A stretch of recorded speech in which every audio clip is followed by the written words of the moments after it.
ஸ்ரீமதே ராமானுஜாய நமஹ. ஆடி மாச பிறப்பு. இதோட சிக்னிஃபிகன்ஸ் என்ன அப்படின்னு பார்க்கலாம். இதை நம்ம பண்டிகையாவே கொண்டாடுறோம். ஏன்னா நிறைய சேஞ்சஸ் நடக்கிறது. அதாவது நம்மளுடைய ரிலீஜியஸ் பிராக்டிசஸ் எல்லாம் பார்த்தோம்னாக்கா சயின்ஸை ஒத்து இருக்கும். ஒரு வருஷத்தை நம்ம 2 பார்ட்ஸா பிரிக்கிறோம். தட்சிணாயனம், உத்தராயணம். தட்சிணாயனன்றது ஆடி மாசத்துல இருந்து மார்கழி மாதம் மட்டும். உத்தராயணம்ன்றது தை மாசத்துல இருந்து ஆனி மாசம் மட்டும்.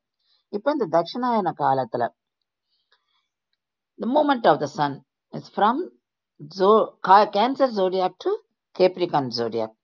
அதாவது sun moves towards the south of equator. இதுதான் சயின்ஸ். அதாவது இந்த காலம்ன்றது 21st ஜூன்ல டிசம்பர் 22 மட்டும் இருக்கும். இதுக்குள்ளதான் நம்மளுடைய ஆடி மாச பிறப்பும் அமையிறது. தேவர்களுக்கு நம்மளுடைய ஒரு வருடம்ன்றது அவளுக்கு ஒரு நாள். அப்போ தட்சிணாயன காலம்ன்றது அவளுடைய நைட்டு. உத்தராயணம் காலை. அதுக்கேற்ற மாதிரி தான் நம்மளோட உற்சவங்கள்லாம் கூட நீங்க பார்த்தோன்னா மாறுறது.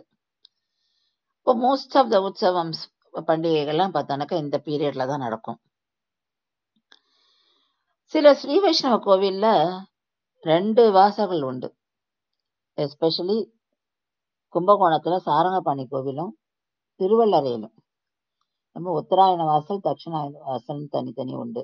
அப்போ ஆடி மாசத்துலேருந்து இந்த மாசம் பிறந்ததுலேருந்து என்ன பண்ணுவான்னா பெருமாளையுமே அந்த தட்சிணாயன வாசல் வழியா தான் எழ பண்ணுவா. பக்தர்களும் அது வழியா தான் போவா. உத்தராயண வாசல் மூடப்பட்டிருக்கும்.